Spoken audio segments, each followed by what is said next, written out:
기독교는 세상의 다른 종교와 정말 다릅니까? 우리가 믿는 신앙이 다른 종교와 다르다면 뭐가 어떻게 다를까요? 우리가 화면에 나오는 신명기 4장 6절 말씀을 함께 읽어보겠습니다. 화면에 신명기 4장 6절 함께 읽겠습니다. 시작. 이것이 여러 민족 앞에서 너희의 지혜요. 네. 그들이 이 모든 규례를 듣고 이르기를 이 큰 나라 사람은 과연 지혜와 지식이 있는 백성이로다 하리라. 예, 아멘. 예, 제가 첫 구절을 빼먹었네요. 네. 여러분, 이 말씀은 모세가 이스라엘 백성들에게 고별 설교하는 장면인데요. 세계 여러 민족은 이스라엘을 향해서 큰 나라, 즉 위대한 민족이 될 것이다, 위대한 민족이라고 부를 것이라고 말씀하고 있습니다. 왜 그런 것입니까? 규례와 법도, 즉 이스라엘의 지혜요, 이스라엘의 지식이 되는 계시의 말씀 때문인 것이죠. 모세는요, 이스라엘 민족을 세계 여러 민족들 가운데 참으로 독특하고 위대하게 만드는 이유는 그들에게 계시의 말씀이 주어져 있기 때문이다, 이렇게 말씀하고 있습니다. 하나님께서 이스라엘에게 계시를 주셨습니다. 이스라엘은 하나님을 사랑하고 계시에 순종함으로써 하나님의 인도와 보호와 축복을 받는 나라가 될 것이었습니다. 이스라엘은 세상 나라들과는 달리 계시의 말씀에 순종함으로써 하나님 나라의 문화를 발전시키고 하나님 나라의 혜택을 누려야 하는 것입니다.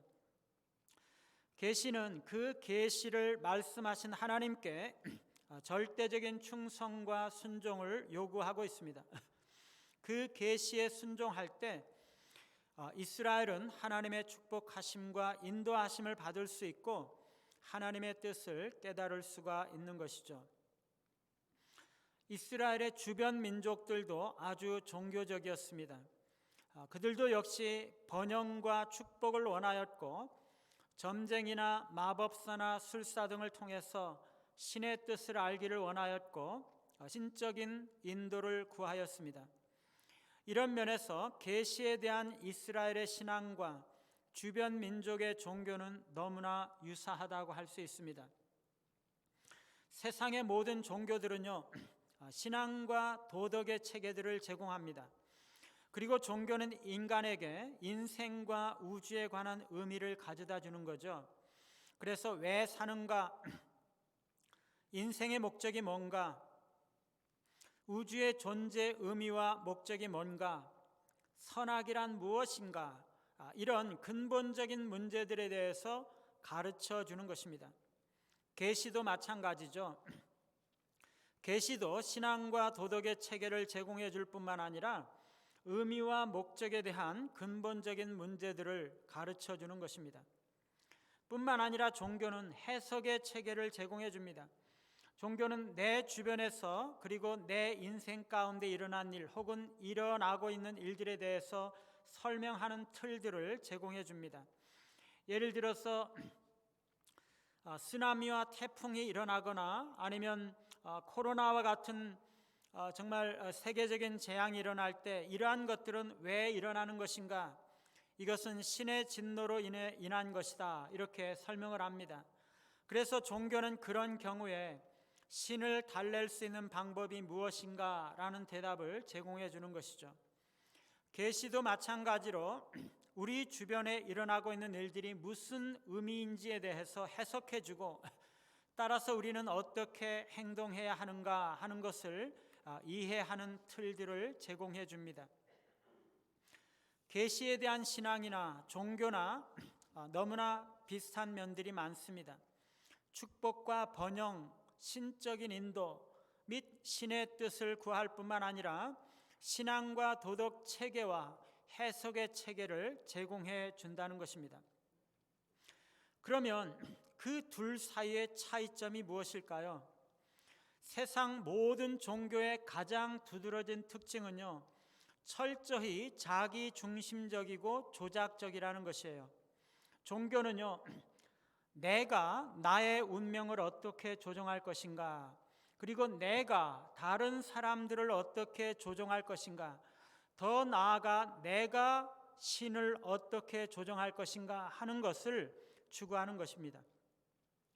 따라서 종교는요, 철저하게 자기중심적인 것입니다. 말하자면 세상의 모든 종교는요, 자신의 행복을 추구하는 것입니다.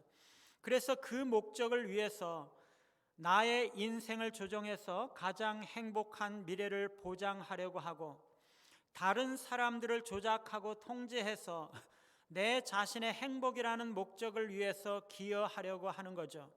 심지어 신의 행동을 통제하고 조작해서 나의 행복과 번영을 위해서 사용하려고 하는 것입니다.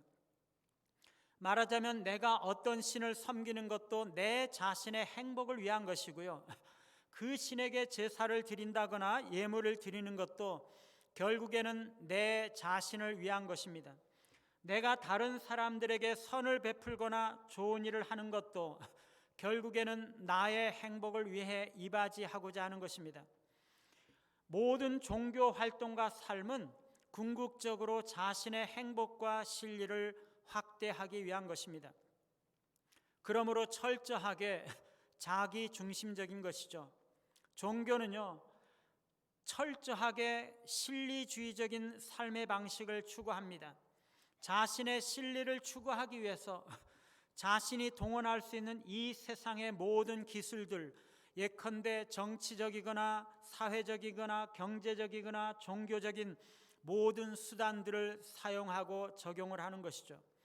나의 행복과 신리를 위해서 제사와 예물을 드려서 신을 조작하고, 또 다른 사람들을 조작하고, 또 모든 수단을 통해서 나의 인생을 조정해서 최고의 행복과 최대의 신리를 구하려고 하는 것입니다. 그런데 계시는요, 하나님 중심적이에요. 계시는 철저하게 계시에 순종하기를 요구하고 전적으로 계시에만 의존할 것을 요구합니다. 종교는 철저하게 실리주의적인 삶의 방식을 추구하는 반면에 계시는 그러한 실리주의적인 삶의 방식을 피하고 철저하게 하나님께만 영광을 드리는 것을 요구하는 것입니다. 계시에 대한 신앙은 내가 중심이 아니라 하나님이 중심인 것이죠. 하나님께 예배하는 것도, 기도하는 것도, 믿음으로 살아가는 것도 내 자신의 행복이나 신리가 목적이 아니라 하나님의 영광이 목적이라는 것입니다. 이게 계시의 특징입니다. 이스라엘이 하나님의 백성으로서의 본질을 지키고 참된 이스라엘로 남으려면 그 계시라는 특징이 지켜져야 되고, 그러한 방식에서의 이탈은 아무리 사소한 것이라 할지라도 계시를 종교로 격화시켜버리고 마는 것입니다. 오늘날 기독교인들도 마찬가지죠. 우리가 참된 기독교 신앙을 지키고자 한다면 계시라는 특징을 지켜야 하고, 그 계시의 방식에서의 이탈은 아무리 사소한 것이라도 우리의 신앙을 종교로 전락시켜버리고 만다는 것입니다. 우리의 기독교 신앙은 이런 계시에 대한 신앙이라는 측면에서 세상의 다른 모든 종교와는 차별이 있다는 것입니다. 오늘 말씀은 이스라엘 백성들에게 그 계시에 대한 절대적인 신앙을 견지하지 아니하고 그들의 신앙이 부패하여짐으로 계시를 종교로 전락시켜버리고 있는 모습을 보여주고 있습니다. 첫째, 마음입니다. 이것은 우리의 마음을 무엇에 두는가 하는 것이죠. 말하자면 우리의 마음을, 이스라엘 백성들의 마음을 하나님께 두는가 우상에게 두는가 하는 것입니다. 11절에 보면은요, 음행과 묵은 포도주와 새 포도주가 마음을 빼앗느니라 말씀합니다. 이스라엘 백성들은요, 우상 숭배하는 일들에 마음을 빼앗겼습니다. 그들은 술 취함과 음행에 매혹이 되어서 그들의 바른 정신을 잃어버리고 마음이 혼돈되어 이성 없는 짐승과 같이 되었어요. 그들은 쾌락에 너무나 도취되었고 술에 빠져서 하나님을 향한 바른 사랑을 잃어버린 것입니다. 이스라엘 백성들은 그들의 마음을 하나님께 두지 않았습니다. 그들은 그들의 사랑을 하나님께로 향하지 않았습니다. 그들은 그들의 마음의 사랑을 우상에게로 두었고 우상 숭배하는 음행의 일과 묵은 포도주와 새 포도주에 두었던 것입니다. 그리하여 그들은 하나님께 돌려야 할 그들의 마음의 사랑을 다른 곳에 돌려버리고 말았던 것입니다. 그러나 계시는요, 우리의 마음을 하나님께만 향하기를 요구하고 있습니다. 우리가 오로지 하나님만을 사랑하기를 요구하는 것이죠. 신명기 6장 4절에 보면은요, 이스라엘아 들으라, 우리 하나님 여호와는 오직 유일한 여호와이시니 너는 마음을 다하고 뜻을 다하고 힘을 다하여 내 하나님 여호와를 사랑하라, 그렇게 말씀하고 있습니다. 계시는요, 우리에게 우리의 마음과 뜻과 힘을 다하여 오로지 하나님만 사랑하라고 요구하고 있는 것입니다.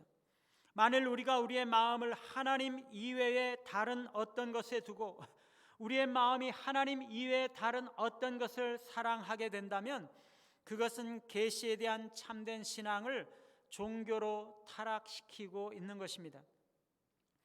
우리가 하나님을 향하여 마음을 쓰고 하나님을 사랑하는 것보다 물질이나 이 세상에 있는 것들에 더 마음을 쓰고 신경을 쓰고 있다면 우리는 신앙을 종교로 타락시키고 있는 것입니다. 예수님은요, 산상수훈에서 내 보물 있는 그곳에 내 마음도 있느니라 말씀하셨습니다. 내가 어디에 마음을 두고 있는가, 그것이 내가 무엇을 가장 소중하게 여기고 있는가 하는 것을 말합니다. 우리의 눈이 우리의 마음의 창이죠. 내가 무엇을 보는가 하는 것이 내가 어떤 사람인가 하는 것을 나타냅니다. 돈을 바라보고 있는 사람은 돈이 나의 생에 있어서 가장 중요하다고 생각하는 사람이고요, 명예를 바라보고 있는 사람은 명예를 추구하고 있는 사람인 것이죠. 내가 우상을 바라보고 있다면 이 우상이 나의 주인이 되고 내 삶을 이끌어가는 것입니다. 여러분, 이것은요, 하나님이 나의 주인인가 내가 나의 주인인가 하는 문제입니다. 계시에 대한 신앙은요, 철저하게 하나님이 나의 주인임을 인정하기를 요구하고 있습니다. 그러나 종교는요, 내가 나의 주인이 되는 것이에요.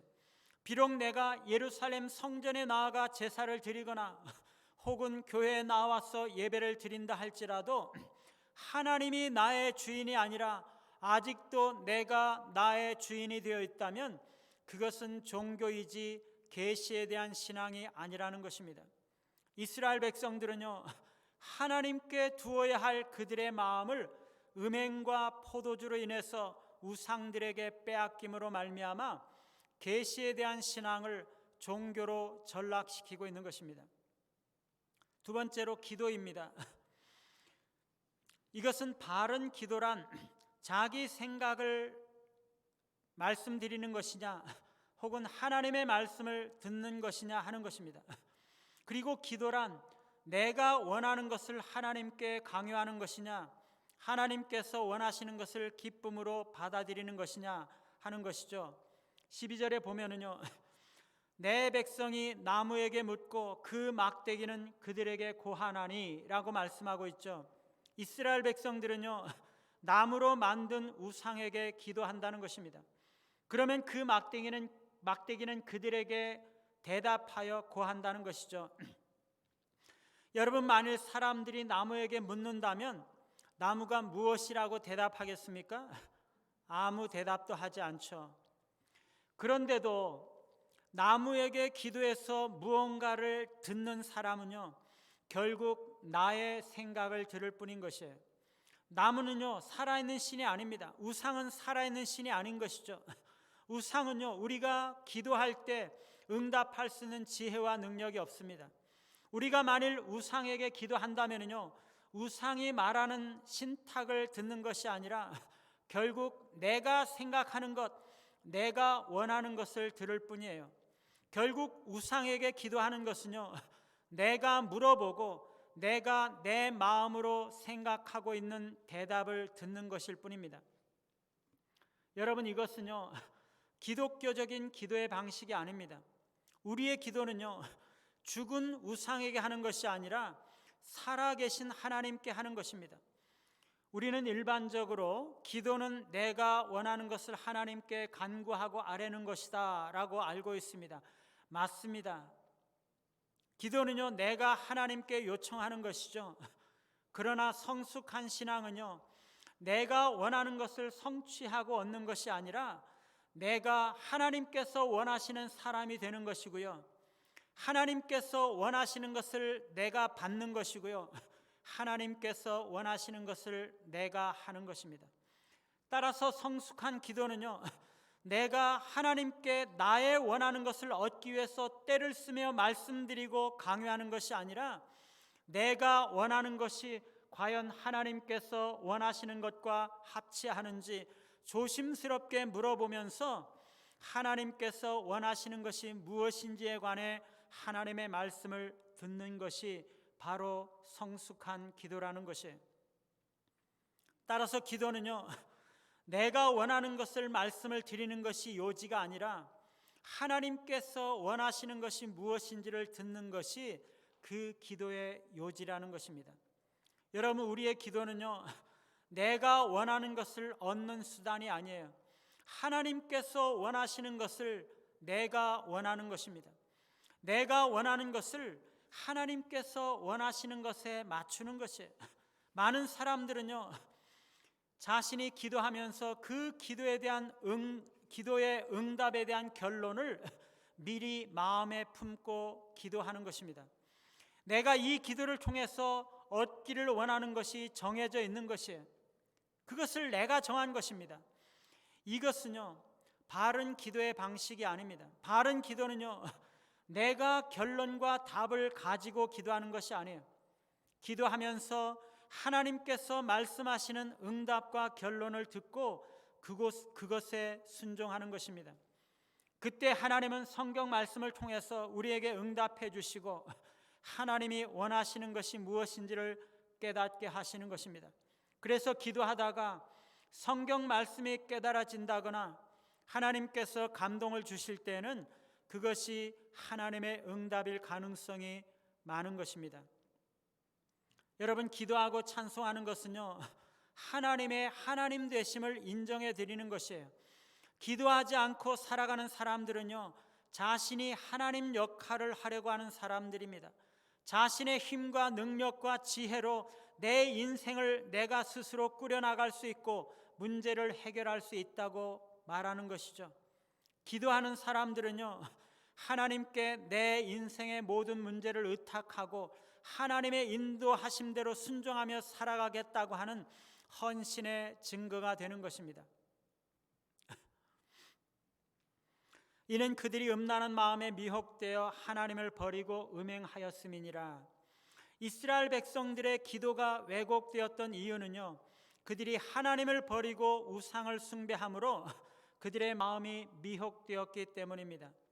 우리의 기도가 여전히 자아중심적이고 자신의 이익에 맞추어져 있다면 아직 우리는 참된 신앙, 성숙한 신앙에 이르지 못하고 있는 것입니다. 이스라엘 백성들은 죽은 우상에게 묻고 자기가 원하는 것을 들었던 것이에요.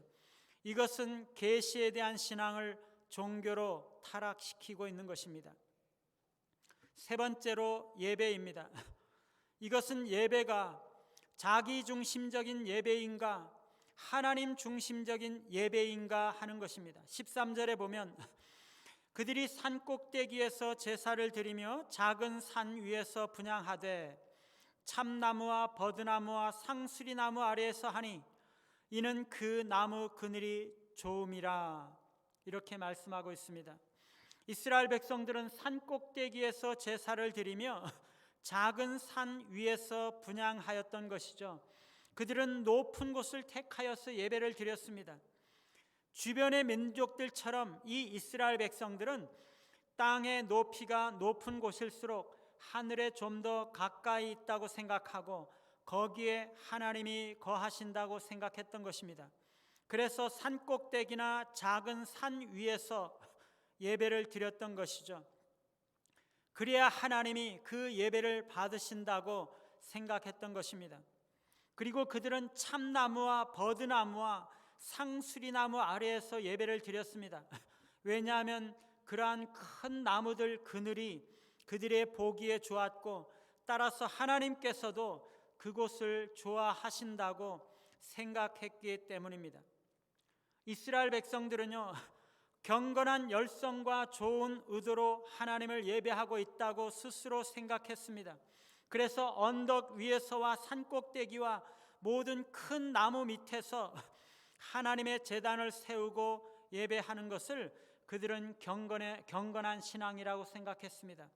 그러나 하나님은 그 모든 것을 전적으로 거절하시고 배척하시고 계시는 것이죠. 하나님은 그들을 향해서 음행을 하고 있다고 말씀하시고 계십니다. 하나님은요, 하나님의 이름을 두실 곳을 손수 택하셨어요. 이스라엘은 하나님께서 택하신 곳에서만 예배를 드릴 수가 있었어요. 하나님께서는요, 예루살렘 이외의 다른 곳에서는 하나님께 희생 제물과 분향을 바치지 말라고 말씀하셨습니다. 그리고 예루살렘 성전에서 예배를 드릴 때에도 하나님께서 말씀하신 정해진 절차와 형식에 의해서만 제사를 드릴 수가 있었던 것입니다. 그런데 북왕국 이스라엘의 여로보암 왕은요, 남유다와 분리될 때 백성들이 절기 때마다 예루살렘으로 가서 제사하면서 그들의 마음이 예루살렘 성전에 빼앗길 것이 두려워서 베델과 단에 제단을 세우고 거기서 하나님을 예배하도록 그들의 신앙을 변질시켰던 것입니다. 이것이 이스라엘로 하여금 참된 신앙에서 미끄러지게 만들었던 너무나 중대한 계기가 되었던 것입니다.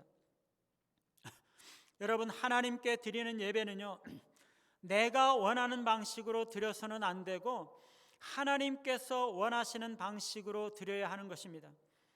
여러분, 레위기를 읽으시면요, 너무나 복잡하고 머리가 아프고 읽기가 싫으시죠. 우리 신약 백성들에게는 그렇게 느껴집니다.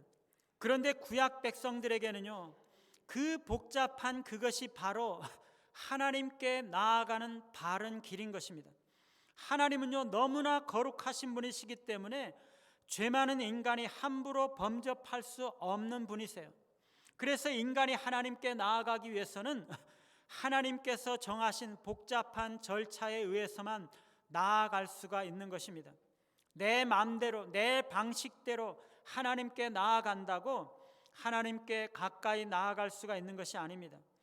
물론 그런 구약의 모든 제의법은 예수 그리스도의 십자가에 의해서 완전히 성취가 되므로 신약 백성들인 우리는 그리스도 안에 있기만 한다면 그런 구약의 복잡한 절차를 거치지 않고서도 어디서든지 예배를 드릴 수가 있습니다.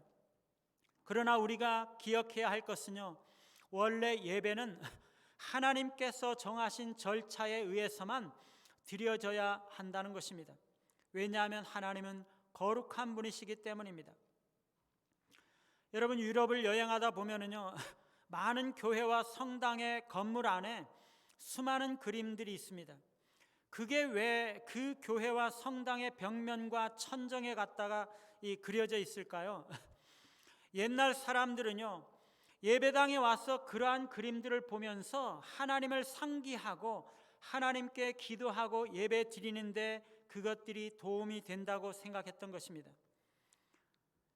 그래서 우리는 눈을 돌리는 곳은 어디서든지 하나님을 상기하고, 그래서 우리의 예배에 이런 것들이 매우 유익하다, 그렇게 말하는 것이죠. 이스라엘 백성들도 지금 마찬가지입니다. 언덕 위에서나 산 꼭대기에서나 모든 큰 나무 밑에서 하나님의 제단을 세워서 그것이 어디에서나 예배드릴 수 있는 열심이 있고 경건한 바른 신앙이라고 생각했던 것입니다. 그러나 하나님은요, 그런 모든 것들을 전적으로 배격하셨던 것입니다. 하나님은 모든 거짓된 형태의 예배를 음행과 간음의 행위라고 단호하게 말씀하시고 계시는 것입니다. 사랑하는 여러분, 예배는요, 나를 위한 것이 아니라 하나님을 위한 것이에요. 내가 위로를 받고 내가 만족을 얻고 내가 평안을 얻기 위해서 예배를 드리는 것이 아니에요. 예배는요, 철저하게 하나님께 영광을 돌려드리기 위해서 드리는 것입니다. 예배 드리고 나서 내가 만족을 못 얻었다고, 내가 마음의 위로와 평안을 얻지 못했다고, 나는 예배를 제대로 드리지 못했구나 생각한다면 그것은 잘못된 생각인 것이에요. 예배는요, 우리를 위한 것이 아니라 하나님을 위한 것이에요. 하나님께서 하나님 되심이 드러나시고 하나님을 우리가 높여드리고 하나님께 감사와 찬양을 고백하고 하나님이 영광을 받으실 때 그것이 바른 예배가 드려진 것입니다. 하나님을 하나님으로 인정하여 드리는 것, 그것이 예배의 참된 정신인 것입니다.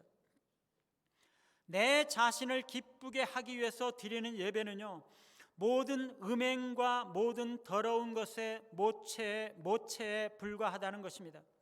왜 그렇습니까? 주님의 그 계시의 말씀에서 떠나는 것은 하나님을 거역하는 최고의 범죄이기 때문입니다.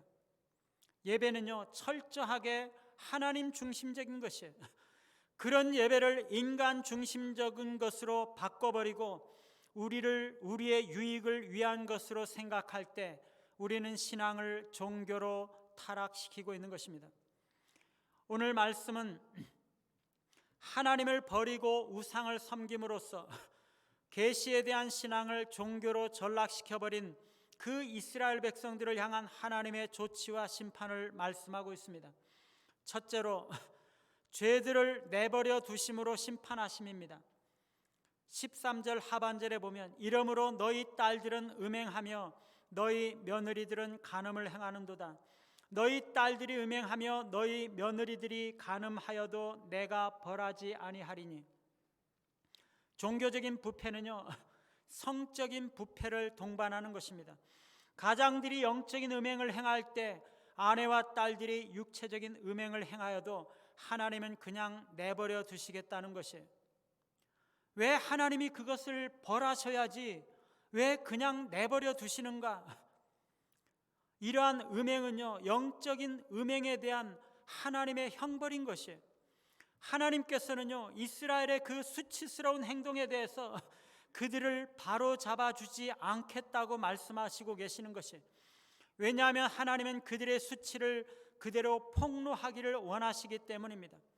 하나님은 하나님의 예배를 더럽힌 악인들에 대하여 그들의 죄를 폭로하고 그들의 가족들의 죄를 폭로하는 방식으로 그들을 형벌하기로 계획을 세우신 것입니다.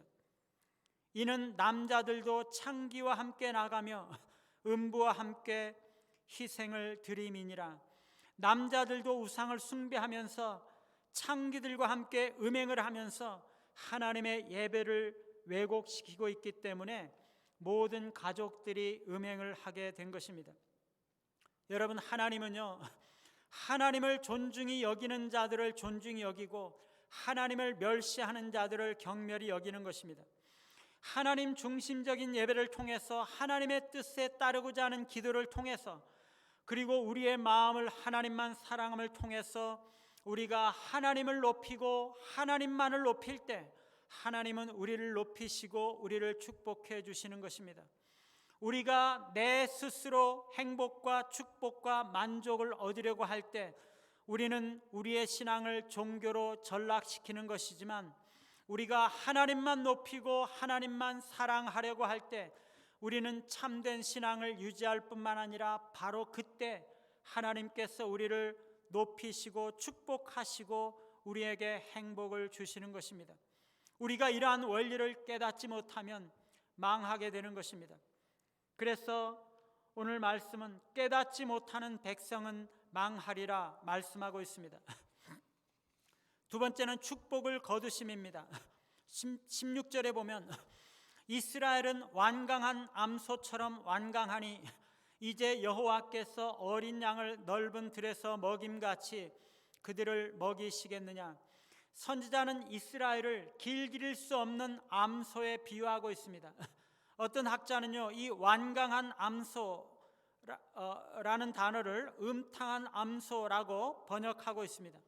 이스라엘은 너무나 고집스럽든지 혹은 너무나 음탕하든지 하므로 결코 길들일 수가 없어서 하나님께 순종하지 않기 때문에 하나님께서 그들을 그 어린 양을 넓은 들에서 먹이는 것처럼 축복하지 않으실 것이라고 말씀하고 있는 것입니다.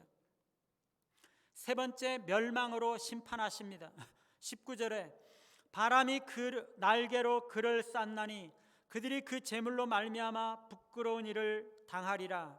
이것은 하나님의 심판을 말하는 것입니다.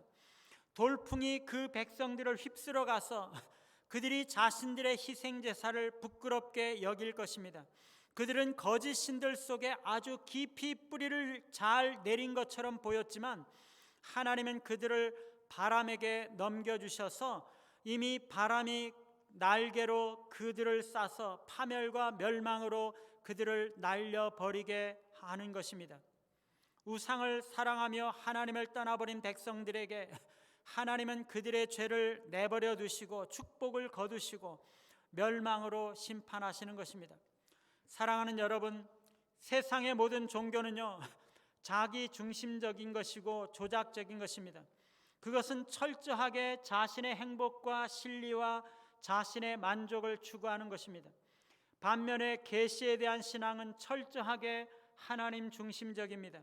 그것은 철저히 실리주의적인 삶의 방식을 피하고 하나님께만 영광을 드리고 하나님께만, 즉 하나님께서 주신 계시에만 순종을 요구합니다. 이스라엘 백성들은 그들의 마음을 하나님께 두지 아니하고 우상에게 빼앗기고 하나님을 사랑하지 아니하고 우상을 사랑함으로 계시를 종교로 전락시켰습니다. 그들은 기도할 때 자신이 원하는 것을 들었고 자신이 원하는 것을 얻고자 했기 때문에 계시에 대한 신앙을 종교로 타락시켰습니다. 그리고 그들은 하나님께서 정하신 대로, 하나님께서 명령하신 대로 예배하는 것이 아니라 자의적으로 예배를 드렸고 하나님께 영광을 돌려드리기 위해서가 아니라 자신의 만족과 행복을 구하기 위해서 예배를 드림으로써 참된 신앙을 종교로 부패시켰던 것입니다. 여러분, 기독교는요, 종교가 아닙니다. 기독교는 종교가 되면 안 됩니다. 기독교는 계시이며 진리입니다. 우리는 실리주의적인 삶의 방식을 피해야 합니다. 모든 조작적인 태도를 버려야 합니다. 그것은 자기가 중심이 되어서 다른 사람들과 신을 조종해서 자신의 목적을 달성하고자 하는 것입니다. 우리는 교회 안에 들어와 있는 종교인들의 행습을 버려야 하는 것입니다. 철저하게 계시에 순종하시고 하나님 중심적인 예배를 드리시고 하나님께만 영광 돌려드리심으로써 참된 신앙을 견지하시는 우리 모두와 교회가 되시기를 간절히 바랍니다.